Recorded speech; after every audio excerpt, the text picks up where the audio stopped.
نہیں کر سکتا جس کو خدا ہی سرفراز نہ کرے۔ اب یہاں سے جو بات ہم سیکھتے وہ یہ ہے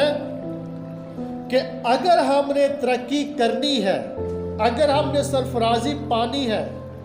اگر ہم نے کچھ جمع کرنا ہے، اقبال مندی حاصل کرنی ہے، تو پھر بہت ضروری ہے کہ ہم خدا کو ساتھ لے کر چلیں۔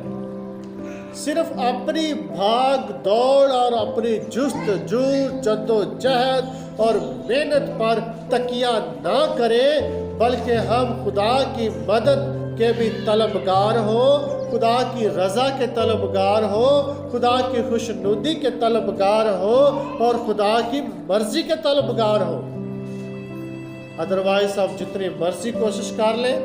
ہم ترقی نہیں کر پائیں گے، ہم ترقی حاصل نہیں کر سکتے۔ دیکھیں بڑی قابل غور بات ہے کہ جب تک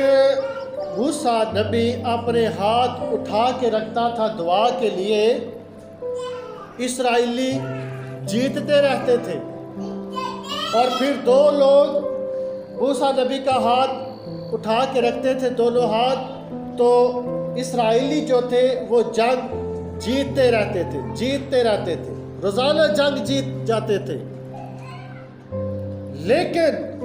جب موسیٰ نبی کا ہاتھ نیچے آتا تو وہ جنگ ہارنا شروع کر دیتے، اور اس کا مطلب یہ ہے کہ خدا کی مدد کے بغیر کوئی بھی میدان ہم جیت نہیں سکتے ہیں، کوئی بھی میدان ہم جیت نہیں سکتے ہیں۔ اپنی کوشش سے، اپنی طاقت سے، اپنی دانائی سے، اپنی توانائی سے ہم کچھ بھی کر نہیں سکتے، ہم کامیاب نہیں ہو سکتے، ہم کچھ بھی فتح نہیں کر سکتے۔ بڑی قابل غور بات ہے کہ ہمیں خدا کی مدد لینا ضرور ہے۔ دیکھیں داؤد بادشاہ جو تھا، داؤد بادشاہ خدا کا پرستار تھا، خدا کا پسندیدہ تھا، خدا کے ساتھ چلتا تھا، خدا کی مرضی سے چلتا تھا، تو وہ جنگیں جیتتا تھا۔ اس نے بڑے بڑے پہلوانوں کو مار گرایا، لیکن ساؤل بادشاہ ہارنا شروع ہو گیا کیونکہ وہ خدا کو چھوڑ کر جادوگروں کے پاس جانا شروع ہو گیا۔ اور یہاں سے ہم یہ بات سیکھتے ہیں کہ بغیر خدا کی مدد کے ہم کچھ بھی نہیں کر سکتے،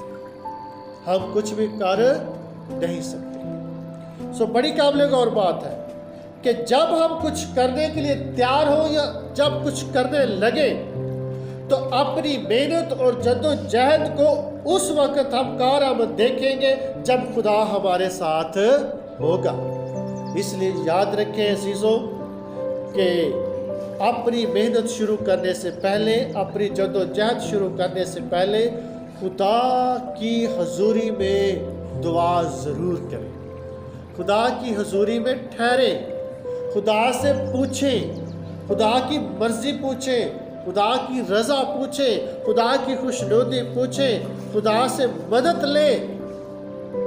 اگر تو خدا حامی بھرتا ہے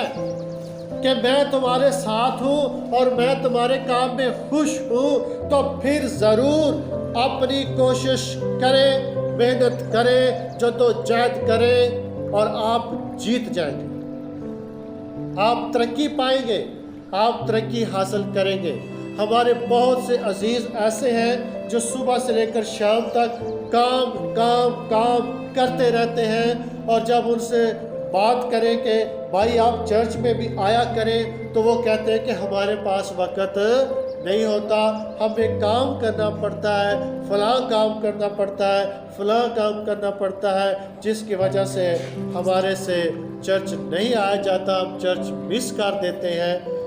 تو یاد رکھیں ایسے بہت سے ہم بہانے بناتے ہیں، ایسے لوگوں کی آپ کنڈیشن دیکھیں، آپ ان کے حالات دیکھیں تو آپ کو ان کے حالات ویسے ہی نظر آئیں گے جیسے 1 سال پہلے تھے، 2 سال پہلے تھے، 5 سال پہلے تھے، 10 سال پہلے تھے۔ وجہ یہی ہے کہ وہ اپنا زور لگاتے ہیں، اپنی طاقت کا استعمال کر رہے ہیں، اپنی حکمت اور دانائی کا استعمال کر رہے ہیں، لیکن خدا کے قدموں میں آنا، خدا کے ساتھ چلنا، خدا کی حضوری میں رہنا، اس کا حق ادا کرنا انہیں مشکل لگتا ہے، ان کے پاس ٹائم نہیں ہوتا ہے۔ اسی وجہ سے ان کے حالات جو کہ تو ہی رہتے ہیں اور ذرا برابر بھی ترقی نہیں آتی ہے۔ اور یہ حقیقت ہے،